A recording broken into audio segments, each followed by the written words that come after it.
Movie की शुरुआत में दिखाया जाता है कि दुनिया के सबसे खतरनाक अपराधियों को एक सीक्रेट मिशन के तहत फिलीपींस से कोरिया ट्रांसफर किया जा रहा है। ये वो कैदी हैं जिन पर इतने संगीन आरोप हैं कि इन्हें जिंदा ले जाना ही अपने आप में एक जंग है। समुद्र के बीचों बीच एक विशाल जहाज फ्रंटियर टाइटन इस हाई रिस्क ऑपरेशन को अंजाम देने निकलता है। हर मूवमेंट पर नजर रखने के लिए स्पेशल फोर्सेस तैनात हैं, लेकिन अचानक आदेश बदल जाते हैं। पुलिस को ऑपरेशन से बाहर कर दिया जाता है और यहीं से शुरू होती है एक ऐसी जंग जहां एक छोटी सी चूक पूरे जहाज को तबाह कर सकती है। फोर्सेस खास तौर पर इसलिए आई होती है ताकि जहाज की निगरानी न की जाए, क्योंकि जहाज के अंदर मौजूद कैदी बेहद खतरनाक होते हैं और किसी भी वक्त फरार हो सकते हैं। इसलिए पूरा ट्रांसफर ऑपरेशन पूरी तरह सीक्रेट रखा जाता है। इसी दौरान सभी कैदियों को उनके अलग अलग सेल में बंद कर दिया जाता है और कैदी की फाइल पढ़ी जाती है और हम उन पर दर्ज भयानक अपराधों से रूबरू होते हैं। इसके बाद हम पार्क डो नाम के एक कैदी से मिलते हैं जिस पर 13 लोगों की हत्या और कई चोरी की वारदातों का आरोप होता है। फिर सामने आता है सबसे खतरनाक अपराधी ली, जो देखने में एक छोटा सा नौजवान लगता है। उस पर डेड बॉडी को गैर कानूनी कामों में इस्तेमाल करने का आरोप होता है। साथ ही पहले दर्जे के कई और गंभीर केस भी दर्ज होते हैं। इसके बाद हम जोए नाम की एक अपराधी से मिलते हैं जिस पर अपने पति और पूरे परिवार की हत्या का आरोप होता है। अब सभी सेल्स को पूरी तरह लॉक कर दिया जाता है। पुलिस इंचार्ज गार्ड्स को सख्त हदायतें देता है और उन्हें इन कैदियों से सावधान रहने को कहता है और ड्यूटी टाइमिंग पर खास जोर देता है। वो बताता है कि ये सफर 3 दिनों का होने वाला है। जहाज पर एक डॉक्टर और उसकी असिस्टेंट भी मौजूद होते हैं, लेकिन डॉक्टर के चेहरे पर घबराहट साफ नजर आती है क्योंकि वो चुपके से कुछ कर रहा होता है। वो अपनी खास दवाइयां लेता है और उन्हें लेकर किचन में उतर जाता है। अब हम एक ऐसे ग्रुप को देखते हैं जो पुलिस से अलग यूनिफॉर्म पहने होता है। ये लोग जहाज के अंदर काम करते हैं और पुलिस के साथ मिलकर उनकी मदद करते हैं। डॉक्टर अंदर आता है, खाना लेता है और फिर वहां से निकल जाता है। इसके बाद वो जहाज के इंजन रूम में उतरता है। हम नोटिस करते हैं कि वो नक्शे के हिसाब से एक खास कमरे में जाता है। वहां 2 अजनबी लोग पहुंचते हैं। डॉक्टर उनसे अपना परिचय कराता है। फिर वो लोग उसे सड़ी हुई लाश की जगह दिखाते हैं। ये लाश कीड़ों की भारी मात्रा के नीचे पड़ी होती है। डॉक्टर अपना काम शुरू करता है और बेहोशी का इंजेक्शन लगाता है। काम पूरा करने के बाद वो तेजी से बाहर निकल जाता है। इधर स्पेशल फोर्सेस का इंचार्ज जहाज की हालत और उसकी मूवमेंट पर नजर रखे रहता है। उसे पता चलता है कि जहाज अंतर्राष्ट्रीय पानी से बाहर निकल चुका है और फिलहाल सब कुछ सामान्य है, लेकिन उसे ये भी जानकारी मिलती है कि मौसम खराब होने वाला है और भारी बारिश की संभावना है। हालांकि इससे जहाज पर कोई असर नहीं पड़ेगा। उसी वक्त ये भी सामने आता है कि जहाज पर काम करने वाले सभी लोग असल में अपराधी पार्क के साथ मिले हुए हैं। अचानक पार्क पुलिस की व्यवस्था का फायदा उठाता है। वो अपनी अंगूठी से लोहे का टुकड़ा निकालता है और अपने हाथ की हथकड़ियां खोल लेता है। फिर वो वही टुकड़ा अपने साथी की तरफ फेंक देता है और उसका साथी भी खुद को आजाद कर लेता है। इसके बाद एक कर्मचारी आता है और सेल में बंद अपने लीडर पार्क से अगले मिशन को शुरू करने का आदेश लेता है। आदेश मिलते ही वो लोग अपने कपड़े बदलकर बाकी का सामान लेकर निकल जाते हैं ताकि बाकी कैदियों को भी आजाद कर सकें और अपने लीडर पार्क को भी छुड़ा सकें। इसके बाद खुलासा होता है कि ये कर्मचारी असल में पार्क के ही आदमी हैं। उन्होंने जहाज के असली कर्मचारी को मार दिया था और उनकी यूनिफॉर्म पहन ली थी। इसी वजह से पुलिस को भी उन पर शक नहीं हुआ। ये लोग शिफ्ट लेने के बहाने पुलिस के पास आते हैं, लेकिन उनमें से एक अपराधी अपना हथियार छुपा लेता है। अचानक पुलिस को शक हो जाता है और वहीं से पुलिस और अपराधियों के बीच एक भयानक लड़ाई शुरू हो जाती है। अपराधी जीत जाते हैं क्योंकि वो भारी हथियारों से लैस होते हैं। वो उस कैबिन में मौजूद सारे पुलिस कर्मियों को बेरहमी से मार डालते हैं। इसके बाद वो जहाज के कंट्रोल रूम की तरफ बढ़ते हैं। वो कप्तान के सहायकों को भी मारना शुरू कर देते हैं ताकि बाकी क्रू डर जाए। फिर वो क्रू से पूछते हैं कि कोरिया से संपर्क करने का तरीका क्या है। डर के मारे क्रू उन्हें तरीका बता देता है। इसके बाद अपराधी जहाज के सभी संचार उपकरण तोड़ना शुरू कर देते हैं और वाकई में कोरिया से उनका संपर्क पूरी तरह से काट देते हैं। यहीं से कंट्रोल सेंटर जहाज का सिग्नल खो देता है। स्पेशल फोर्सेस इंचार्ज को पहले ही आदेशा हो गया था कि कोई ना कोई तोड़फोड़ जरूर होगी, क्योंकि ये अपराधी अपनी खतरनाक प्रवृत्ति के लिए मशहूर थे। इसके बाद हम अपराधी पार्क और उसके दोस्त को देखते हैं जो खुद को आजाद कर चुके होते हैं, लेकिन एक पुलिसकर्मी को उन पर शक हो जाता है। वो हालात की जांच करने जाता है। पार्क का दोस्त ढंग से एक्टिंग नहीं कर पाता और इसी वजह से पुलिस को समझ आ जाता है कि उसने हथकड़ियां खोल ली है। पार्क अपनी जगह से हिलना शुरू करता है ताकि बिना आवाज किए पुलिसकर्मी को मार सके। वो उसके पास आता है और उसका गला दबाना शुरू कर देता है। अचानक पार्क की हैवानियत सामने आ जाती है। तभी उसका दोस्त आगे बढ़ता है और पुलिसकर्मी के सिर पर वार करके उसे मार देता है। यहीं से हालात पूरी तरह काबू से बाहर हो जाते हैं।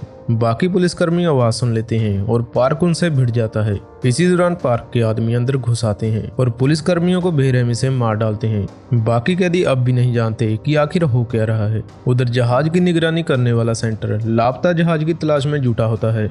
वो सैटेलाइट सेंटर और पास के देशों से संपर्क करते हैं ताकि जहाज की लोकेशन पता चल सके।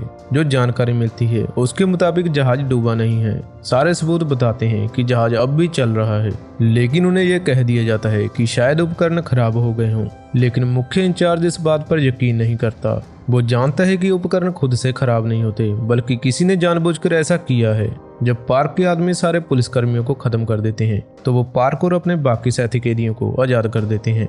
इसी दौरान हम पुलिस अफसर डियोन को देखते हैं जो जहाज के डेक पर मौजूद होती है। हमें पता चलता है कि यही उसकी ड्यूटी की जगह होती है। वो हैरान रह जाती है जब डॉक्टर को इंजन रूम से निकलते हुए देखती है। वो उससे पूछती है कि तुम कहाँ थे, लेकिन डॉक्टर झूठ बोलकर उसे बहका देता है। पुलिस इंचार्ज उसे आदेश देता है कि डॉक्टर को जाने दिया जाए, लेकिन तभी वो कंट्रोल रूम में एक अजनबी को नोटिस करते हैं। वो देखते हैं कि कोई वहां से नीचे आ रहा है और उसके हाथ में कुल्हाड़ी होती है। वो तुरंत उस जगह की तरफ बढ़ते हैं ताकि जान सके कि कंट्रोल रूम में आखिर हुआ क्या है। अब हम पार्क को देखते हैं जो एक कैदी को सिर्फ इसलिए मार देता है क्योंकि उसने उसके साथ बदतमीजी की होती है। इसके बाद कसाई ली सामने आता है। वो बेहद ठंडा और शांत नजर आता है। वो पार्क से पूछता है कि वो क्यों भागे हैं। पार्क उसे बताता है कि वो आजाद होने के लिए भागे हैं, लेकिन ली की बातों से साफ जाहिर होता है कि वो भागना नहीं चाहता, वो जेल में ही रहना चाहता है। इसी दौरान पार्क ली की बात पर वोटिंग करवाता है कि क्या वो जेल में ही रहे, लेकिन अफसोस कोई भी उसके पक्ष में वोट नहीं करता। अब हम पुलिस अफसरों और उनके साथियों को देखते हैं जो कंट्रोल रूम को घेर लेते हैं। जैसे ही वो अंदर दाखिल होते हैं उन पर कुल्हाड़ियों से हमला कर दिया जाता है, लेकिन अपनी फुर्ती से वो इस हमले से बच जाते हैं और कुछ ही पलों में कुल्हाड़ी फेंकने वाले को मार देते हैं। फिर पता चलता है कि कुछ लोग डेस्क के नीचे छिपे होते हैं। उनमें से एक के मारे जाने के बाद वो जांच अधिकारी, पुलिस अफसर और पुलिस इंचार्ज को मारने की कोशिश करते हैं, लेकिन ये लोग लोहे के भारी डेस्क के नीचे छिपे होते हैं जो गोलियों को रोक लेता है। अपराधी इतने बेरहम होते हैं कि लगातार फायरिंग करते रहते हैं। जब गोलियां खत्म होती है तो फिर से मैगजीन भरते हैं और फायरिंग जारी रखते हैं। वो उन्हें मारने पर पूरी तरह अड़े रहते हैं। इसी दौरान पुलिस अफसर उनकी जल्दबाजी का फायदा उठाती है और उनमें से एक की टांग पर गोली मार देती है। खतरे का एहसास होते ही अपराधी कप्तान को ढाल बना लेते हैं ताकि पुलिस हथियार डाल दे, और वाकई वो इसमें कामयाब हो जाते हैं। पुलिस इंचार्ज आदेश देता है कि सभी अपने हथियार नीचे रख दें, लेकिन एक पुलिस अफसर उससे ज्यादा ताकतवर निकलती है। वो आदेश नहीं मानती और सीधे उस अपराधी पर हमला कर देती है। बाकी पुलिसकर्मी उस अपराधी को मार गिराते हैं क्योंकि वो अकेला पड़ जाता है। इस बार पुलिस हालात पर काबू पा लेती है। इसके बाद पुलिस अफसर कप्तान से पूछती है कि कोरियर से संपर्क करने का कोई तरीका है या नहीं। कप्तान बताता है सिर्फ एक तरीका है जो इंजन रूम में मौजूद है, क्योंकि कंट्रोल रूम के सारे उपकरण अपराधियों ने तबाह कर दिए होते हैं। उधर जब डॉक्टर गोलियों की आवाज सुनता है तो वो अपने कमरे में चला जाता है। वो दरवाजा बंद कर लेता है। वो डरता है कहीं उस पर हमला ना हो जाए। इसी दौरान सभी पुलिसकर्मियों की लाशों को जहाज के कोल्ड स्टोरेज में रखा जाता है। हम देखते हैं कि खून हर जगह फैल चुका है। खून जहाज की नालियों से बहने लगता है और उसकी बूंदें उस बेजान लाश पर गिरती हैं जो डॉक्टर पहले देख चुका है, और यही चीज उस लाश को दोबारा जिंदा होने के लिए उकसाती है। अचानक वो लाश हिलने लगती है और अपने ऊपर लगे सारे इक्विपमेंट हटा देती है।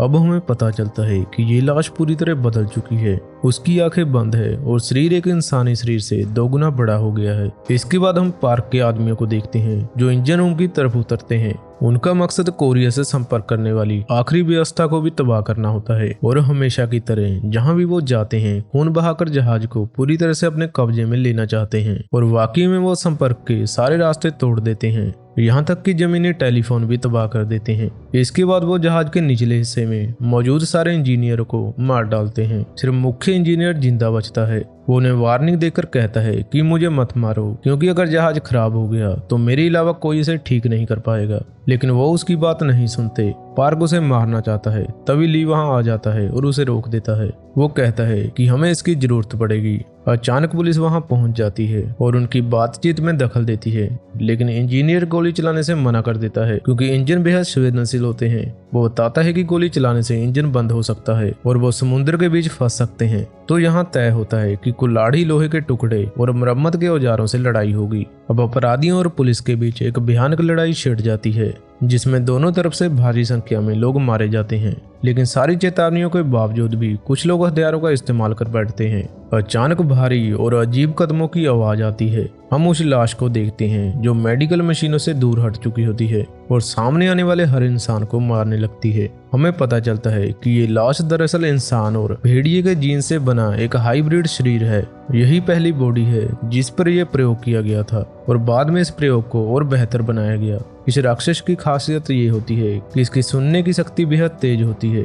ये गर्मी के जरिए चीजों को महसूस और देख सकता है। इसके पास इंसान से 10 गुना ज्यादा ताकत होती है और ये बहुत हिंसक है।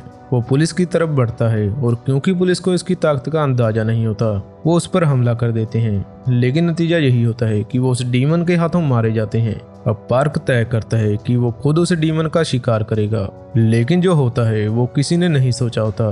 पार्क उसी डीमन के हाथों मारा जाता है। उधर इंजन भी बंद हो जाते हैं और जहाज समुद्र के बीच एक जगह पर अटक जाता है। वो एक कदम भी आगे नहीं बढ़ पाता। इसी दौरान पुलिस इंचार्ज तय करता है कि वो खुद उस डीमन से भिड़ेगा। लंबी लड़ाई के बाद वो उस पर काबू पा लेता है और लगभग उसे मार ही देता है। लेकिन अचानक ली बीच में आ जाता है और उसे चाकू मारना चाहता है।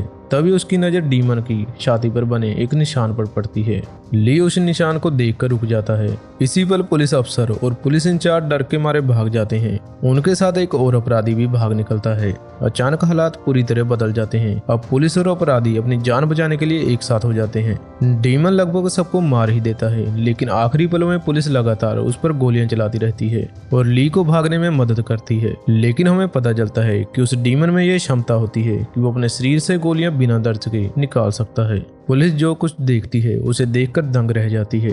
ली उसे जल्दी से खींचता है और इंजन रूम का दरवाजा बंद करने की कोशिश करता है। डीमन दरवाजा तोड़ने की कोशिश करता है, लेकिन ली उसे जोर से लात मारता है और दरवाजा बंद करने में कामयाब हो जाता है। हमें पता चलता है कि उनके साथ एक बूढ़ा अपराधी भी होता है। वो उन्हें बताता है कि डीमन ने जो कपड़े पहने हैं वो कैदियों की यूनिफॉर्म है, लेकिन ये यूनिफॉर्म बेहद पुरानी है, करीब 70 साल से भी ज्यादा पुरानी। इसके बाद हम देखते हैं कि फोर्सेस सेंटर सैटेलाइट से जहाज की लोकेशन का पता लगाते हैं। वो यकीन कर लेते हैं कि जहाज ना तो डूबा है और ना ही उसमें कोई तकनीकी खराबी है, और ये साफ हो जाता है कि जो कुछ भी हुआ वो किसी इंसान का किया हुआ था। इसके बाद हम कप्तान और उसकी सहायक को देखते हैं जो लाइफ बोट के जरिए भागने की कोशिश करते हैं, लेकिन तभी कुछ और हो जाता है। हम देखते हैं कि डीमन सीढ़ियों के जरिए ऊपर डेक तक पहुंच जाता है। वो तेजी से कप्तान और उसकी सहायक पर हमला करता है और वो दोनों मारे जाते हैं। इसी दौरान डॉक्टर की सहायक उनकी चीखें सुन लेती है और डॉक्टर को नींद से जगा देती है ताकि वो देख सके कि क्या हुआ है।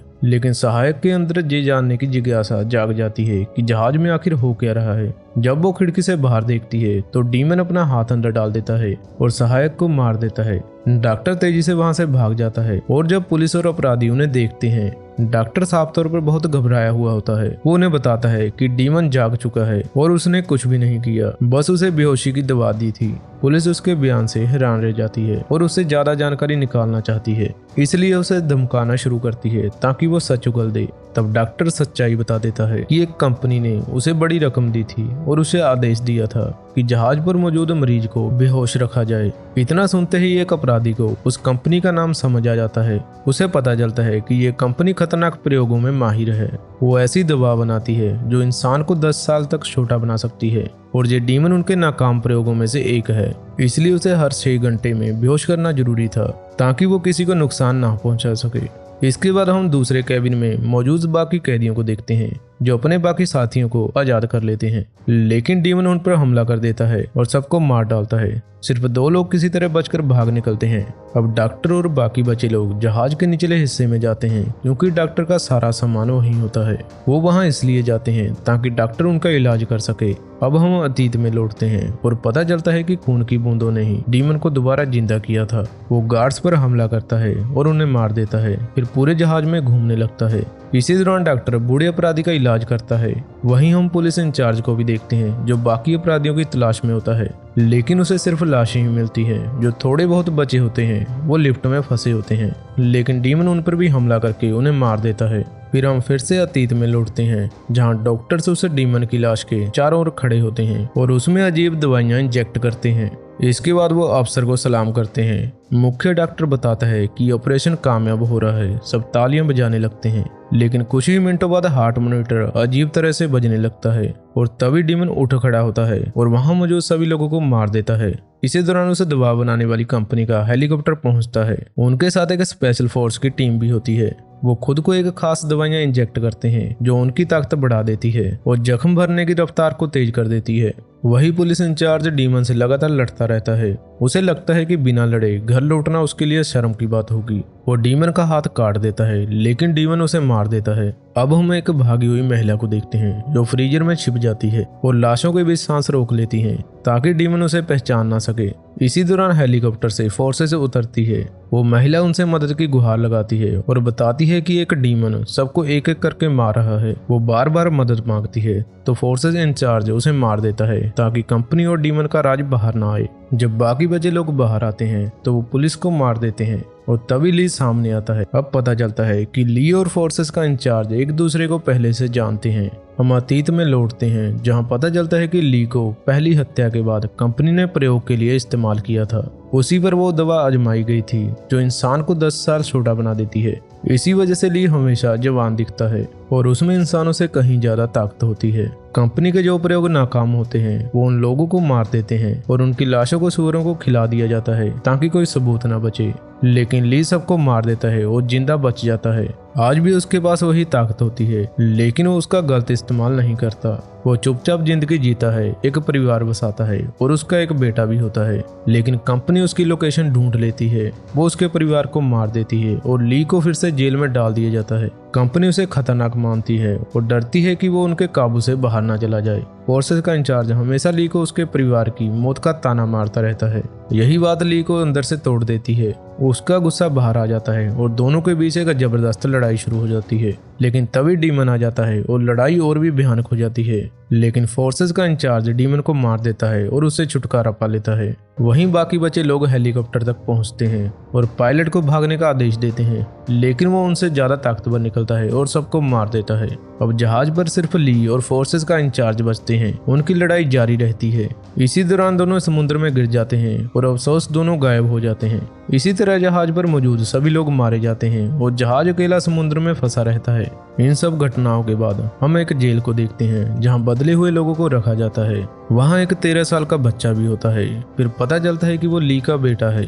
यहीं से ये सामने आता है कि फोर्सेस का इंचार्ज उसे मार नहीं पाया था क्योंकि उसकी आंखों में वही चमक थी जो उसके पिता की आंखों में थी। और यही सबूत होता है कि वो भी बदला हुआ है और उसके पास भी ताकत है। लेकिन अचानक हम ली को समुद्र में तैरते हुए देखते हैं। वो किनारे तक पहुंच जाता है और समुद्र तट पर चलता है। यहाँ साफ हो जाता है कि ली जिंदा बच गया था। उसकी आंखों में अब उस कंपनी से बदला लेने का इरादा होता है जो ये दवा बनाती है और यहीं फिल्म खत्म हो जाती है। आई होप आपको ये मूवी अच्छी लगी होगी। अगर वीडियो अच्छी लगी हो तो वीडियो को लाइक करें और चैनल को सब्सक्राइब करें।